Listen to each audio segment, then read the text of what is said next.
देखिए, पिछले 3 दिनों से सरकार के द्वारा सिवाय दिखावा करने के कोई गतिरोध खत्म करने के प्रयास नहीं किए गए। हम 3 दिन से यहाँ पे बैठे हैं। सरकार वार्ता के लिए सिर्फ जो है मिनिस्टर्स को भेजती है, वो यस करके जाते हैं कि हम जाते ही इसमें बात करेंगे और ये सुलह हो जाएगी। लेकिन लगातार जो है हम लोग यहीं पे रुके हुए हैं। ये स्थिति इन लोगों ने बना दी है और लोकतंत्र के इस मंदिर को जो ताकत बाबा साहब के संविधान ने दी, उस ताकत को ये लोग कमजोर करना चाहते हैं, विपक्ष की आवाज को दबाना चाहते हैं कि इनके मंत्री जो मर्जी जो बोलते रहें, चाहे ये गलत आंसर दें, आधा आंसर दें या आंसर नहीं दें, चाहे इनके मंत्री हमारे नेताओं के खिलाफ जो मर्जी जो बयान दें। तो मैं बताना चाहूँगा, विधानसभा के अंदर ये नियम है कि जो भी माननीय सदस्य इस सदन का मेंबर नहीं है, उसके खिलाफ आप कोई बात नहीं रख सकते। असंसदीय तो छोड़िए, आप किसी भी प्रकार की बात यहाँ नहीं कर सकते। लेकिन आप लोगों ने तो हठधर्मिता अपना रखी है, दादागिरी कर रखी है। आज आप सत्ता में हैं तो सत्ता का मतलब ये थोड़ी है कि आप इसके मद के अंदर चूर होके जो मर्जी जो निर्णय करोगे। 6 एमएलए को ऐसे उठा के फेंक दिया जैसे कि वो जनता की आवाज ही नहीं हो। आप ऐसे कैसे आप इन सबको निलंबित कर सकते हो? ऐसा कौन सा अपराध है? आप अपराध के वीडियो जारी करें। मुकेश भाकर जी मेरे साथ यहाँ पे खड़े हैं। लास्ट टाइम आखिरी दिन आपने इनको सदन से 6 महीने के लिए निष्कासित कर दिया, सदन को स्थगित करके चले गए। मैं आज भी कह रहा हूँ, आप इनका वीडियो जारी करिए ना कि इन्होंने क्या गलत किया था। आप सिर्फ तानाशाही, दादागिरी, ये चीजें ठीक नहीं है। समय बदलता है, समय आता जाता रहता है, लेकिन जो 200 लोग यहाँ पे चुन के आए हैं, जिनकी जनता ने इनको भेजा है, उन 200 लोगों पे जिम्मेदारी 60 करोड़ जनता की है। कोई यहाँ के जनता के हितों की बात करें। हम यहाँ बात करें कि कांग्रेस सरकार में या बीजेपी सरकार में जो स्कीमें लेके आए हैं, वो अपनी स्कीमों की अच्छाई बताएं, हम उनकी स्कीमों की कमियां बताएं। हमारे समय की जो स्कीमें अच्छी थी उनको हम गिनाएं, उनमें कोई कमियां है तो ये गिनाएं। उस चीज की चर्चा करने का समय है।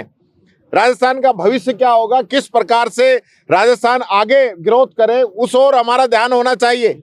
हम यहाँ रिश्ते नाते निकालने में लगे हुए हैं। दादी अच्छा वर्ड है, दादी कह दिया। मंत्रियों को होश ही नहीं है कि वो बोल क्या रहे हैं। देश की पूर्व प्रधानमंत्री आयरन लेडी, अरे अपने नेताओं से सीख लो कम से कम। अटल बिहारी वाजपेयी जी ने इंदिरा गांधी जी को दुर्गा का अवतार बताया था, उन्हीं से सीख ले लो। और आप किस प्रकार से, किस व्यंग्यात्मक लहजे में आप इंदिरा जी पे जो टिप्पणी कर रहे हो, क्या वो अच्छा लगता है? कल हम आपके किसी नेता को, किसी का बाप, किसी का पिता, किसी को नाना, किसी को दादा, किसी को बुआ, किसी को फूफा बताएंगे जब अच्छा लगेगा? क्या हम यहाँ रिश्ते नाते जोड़ने के लिए आते हैं, जनता की आवाज उठाने के लिए आते हैं? हम जनता के हितों पे बात नहीं कर रहे। इस बजट के अंदर हर राजस्थानी के सर के ऊपर 1 लाख रुपए का कर्ज इन लोगों ने मांड दिया, उस पर तो चर्चा नहीं है। क्या बजट में राजस्थान की जनता को दिया है, उस पर चर्चा नहीं है। सिर्फ ये चर्चा है कि भाई दादी सब अच्छा है या गलत है, संसदीय है, संसदीय। देखिए, ये इस प्रकार से जो ये भारतीय जनता पार्टी की सरकार जो दादागिरी करना चाहती है, हम लोगों को दबाना चाहती है, हम लोग दबने वाले लोग नहीं है। हम इस प्रकार से इनका जो ह्यूमिलेशन हम लोगों का कर रहे हैं, वो हम होने नहीं देंगे। हम बैठे हैं गांधी जी के गांधीवादी तरीके से, हम बैठे हैं बाबा साहब अम्बेडकर के नियमों के तहत। हम देखते हैं ये सरकार कब तक हमको बैठाना चाहेगी। हम बैठेंगे, हम नीचे सोएंगे, बैठेंगे, जो धरना दे रहे हम देंगे। सदन का नेता आ जाए, कह दे कोई गतिरोध नहीं है, काम शुरू कीजिए, हम 1 मिनट में खड़े हो जाएंगे। ये कोई इस प्रकार का ईगो थोड़ी है यार। हम कोई, हमारी जमीन थोड़ी बट रही है या हमारा कोई बंटवारा थोड़ी है, कोई हमारी कोई ईगो की लड़ाई है। अगर हम यहाँ पे आ गए, कोई बात होगी, गतिरोध बन गए, पहली बार नहीं 1000 बार हुआ है। जो बेंच तक जहाँ तक गए हैं माननीय सदस्य, 1000 बार गए हैं, कोई पहला वाकया नहीं है। हम अध्यक्ष को भी गुहार करने के लिए वहाँ तक नहीं जाएं तो कहाँ जाएंगे बताइए आप लोग? यानी अध्यक्ष उनके राजी नहीं है और गुहार करने जो लोग हैं उन सबको निकाल दिया। मैं तो कहता हूँ हमारे सदस्यों की गलती है तो वीडियो फुटेज जारी करें। हम 100 बार माफ़ी मांगने के लिए तैयार हैं, अंदर भी मांगेंगे, बाहर भी मांगेंगे। पर यार ये तो नहीं हो सकता कि हम अपने जो है सारे हक अधिकार त्याग कर इनके लम्बलेट हो जाएं। ऐसा तो नहीं हो सकता। जो हमें संविधान के अंदर ताकत मिली है, जो जनता ने ताकत दी है, आज यहाँ आए जनता की आवाज़ उठाने के लिए। आज हम जनता की आवाज़ उठाने के लिए, हमारा कोई खुद का पर्सनल इशू नहीं है। मुझे गालियाँ दी गई, डोटासरा जी को गालियाँ दी गई, रिकॉर्ड के अंदर है, जो कि नहीं ला सकते। आप किसी भी मेंबर के ऊपर व्यक्तिगत टिक्का टिप्पणी नहीं कर सकते, आरोप नहीं लगा सकते नियमों के तहत, लेकिन आप लगाए। इससे पहले सदन में मेरे ऊपर लगाए, अब की बार आपने लगाए 7 तारीख को। जो मर्जी जो बोल रहे हो, हम तो व्यक्तिगत ले ही नहीं रहे। मैंने कहा जनता सब जानती है, जो आरोप लगे हैं सरकार की खुली छूट है। इनकी सारी दिल्ली की एजेंसियाँ, ईडी, इनकम टैक्स और सीबीआई इनके पास है, और यहाँ की तो हैं ही सारी। खूब जांच कराइए ना, आप जांच कराओ और जो दोषी है कार्रवाई करो ना। आप इस प्रकार से आरोप लगाकर हमें डराना चाहो, हमारी छवि खराब करना चाहो, उससे तो हम लोग डरने वाले। सिंह जी शेखावत रहे हो, सदन के अंदर जब भी गतिरोध आया है, उन लोगों ने आगे आके बढ़कर उसको गतिरोध को खत्म करने का काम किया है।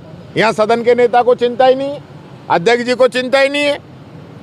मंत्री आते हैं जिनके पास कोई पावर नहीं है, यहाँ हाँ करके चले जाते हैं, मीडिया में बयान दे देते हैं, अखबार में फोटो छपवा देते हैं कि हम वार्ता करना चाह रहे हैं, कांग्रेस हट कर रही है। भाई कौन सा हट कर रहे हैं हम लोग? मीडिया के माध्यम से कहना चाहता हूँ, कौन सा हट कर रहे हैं? अगर हम लोग ये बात, अगर टिप्पणी जो की गई है मंत्री के द्वारा जिस गलत तरीके से, उसको हम हटवा नहीं सकते और अध्यक्ष जी को अपील कर नहीं सकते, तो फिर यहाँ क्यों आते हैं विधानसभा के अंदर? इसलिए विधानसभा के अंदर आते हैं कि यहाँ बीजेपी के जो मंत्री है, जो नेता है, हमको गालियाँ देंगे, हमारे नेताओं के लिए भद्दी टिप्पणियाँ करेंगे, व्यंग्यात्मक बातें रखेंगे। यही मंत्री तख्तियाँ लहराते हैं, जवाब नहीं देते हैं। खुद मुख्यमंत्री जी जो इनको 10-10 बार डांट चुके हैं कि आप जवाब दीजिए, आपकी परफॉर्मेंस अच्छी होनी चाहिए, आपका जो एक मैसेज है वो जनता के बीच में सही नहीं जा रहा है, कि मंत्री जवाब नहीं दे पा रहे। और उनके मुख्यमंत्री जी के बार बार आग्रह के बाद में भी ये लोग जवाब नहीं दे रहे हैं, इधर उधर घुमाते हैं। इनके अंदर भी और सदन के बाहर भी हम लोग अपनी लड़ाई जारी रखेंगे। आगे सरकार का काम है, वो किस प्रकार से इसको देखती है, ये दबाना चाहे खूब दबाए, लेकिन हम गांधीवादी तरीके से बैठे हुए हैं, जनता की आवाज़ उठाने के लिए यहाँ पे आए हैं। हमको रिश्ते नाते जोड़ने के लिए नहीं आए हैं। हमारा ये कर्तव्य है, फर्ज है कि राजस्थान की जनता ने जब हमें विपक्ष में बैठा दिया, तो विपक्ष में बैठ के जो सरकार की कमियां हैं, कमजोरियां हैं, जो ये जनता पे दादागिरी कर रही है, उन चीज़ों को जनता के बीच में ज़रूर बताएंगे। सभी लोग कल हमारे सदन के अंदर रहेंगे। आज चूँकि 2 दिन छुट्टियां थी, लोगों के ऑलरेडी प्रोग्राम थे, लगभग हमारे लोग यहाँ पे हैं, कुछ लोग हमारे निजी कारणों से छुट्टी लेके या कोई बात करके वो हैं। सब लोग एकजुट हैं, ये कोई भ्रम में नहीं रहे। बीजेपी वाले जिस प्रकार की अफवाहें फैलाते हैं, ऐसे चलने वाला नहीं है। यहाँ सदन के अंदर जवाब देना पड़ेगा। क्या सत्ता पक्ष की जिम्मेदारी नहीं है गतिरोध खत्म करने की? सदन के नेता की जिम्मेदारी नहीं है गतिरोध खत्म करने की? ये लोग, इनको कोई ऐसा लगता है जैसे होश ही नहीं है, कोई प्रायोरिटी नहीं है। अध्यक्ष का नॉमिनेशन करा रहे हैं, मिठाई खिला रहे हैं, उसमें लगे हुए हैं, और यहाँ जनता जो है विधानसभा की तरफ देख रही है कि हमारे हकों की बात होगी, उस पर कोई चर्चा ही नहीं है।